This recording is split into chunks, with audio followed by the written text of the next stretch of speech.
श्री कृष्णाय नमः। श्री गोपीजन वल्लभाय नमः। श्रीमदाचार्य चरण कमलेभ्ये नमः। श्री गुसाई जी परम दयालवे नमः। श्री गुरुवे नमः। अपने माथे विराजता सेव्य स्वरूपाय नमः। सर्व वैष्णवने जय श्री कृष्ण।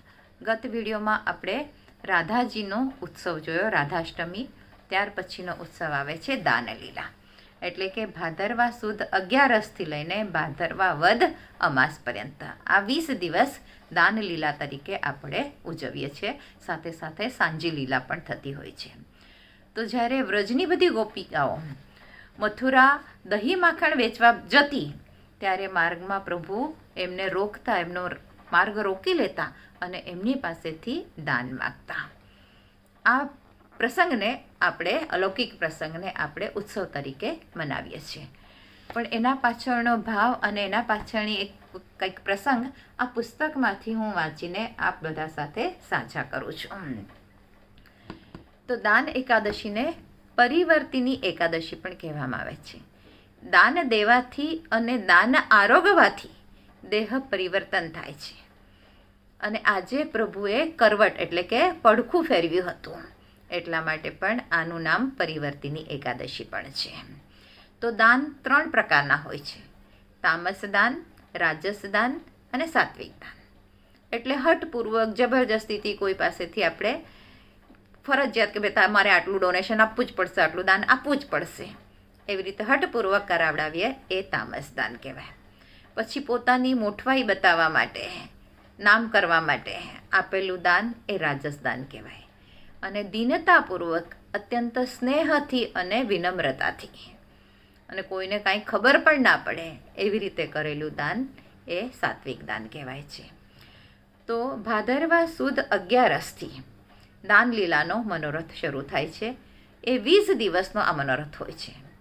દાનલીલામાં પ્રભુએ વ્રજભક્તો પાસે દહીંનું દાન માંગ્યું હતું અને વ્રજભક્તોએ પ્રભુની ઈચ્છાને વશ થઈને ગોરસનું દાન કરીને સર્વસ્વનું નિવેદન પ્રભુને કર્યું હતું.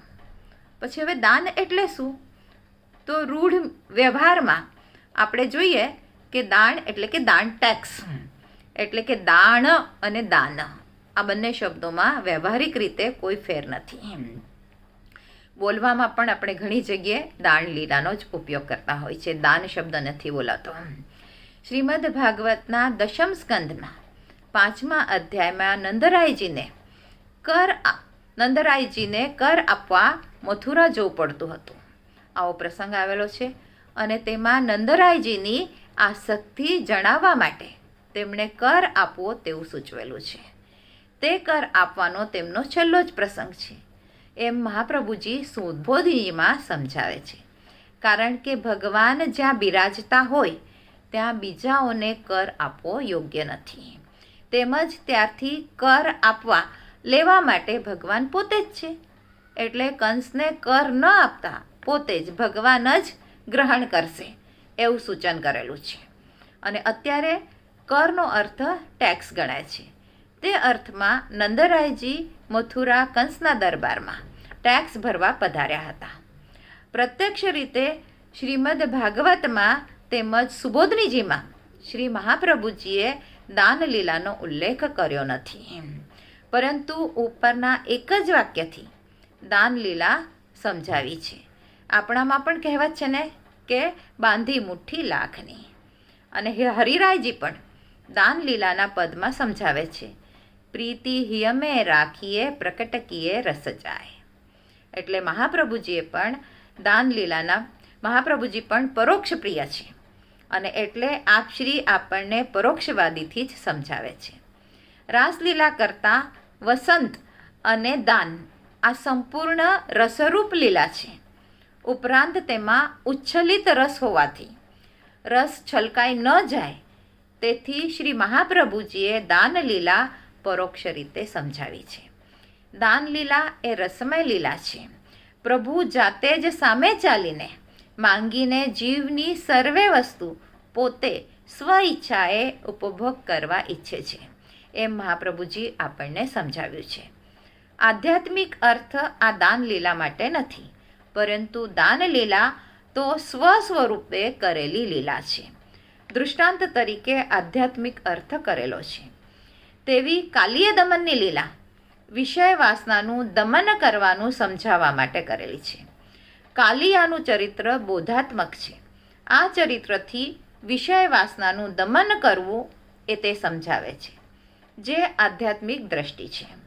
પરંતુ શ્રીમદ ભાગવત એક જ અર્થના બોધ માટે નથી, તેમજ એકલો આધ્યાત્મિક અર્થ સમજવા માટે પણ નથી. શ્રીમદ ભાગવતમાં દર્શાવેલી પ્રભુની લીલા ઘણા કાર્યોને બોધ કરાવે છે. શાસ્ત્રોનો અર્થ સમજાવવા ભગવાન લીલા કરે છે.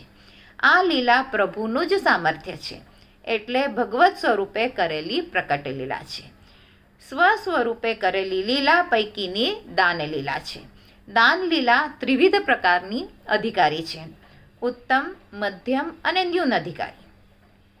એને અનુગ્રહ કરવા, ભગવત લીલાનો બોધ કરવા તથા પ્રભુના માર્ગમાં પ્રવૃત્ત કરવા માટેની લીલા છે. અને આ પ્રમાણે જે જીવ પ્રવૃત્ત થાય તેના ઉપર પ્રભુ કૃપા કરે છે.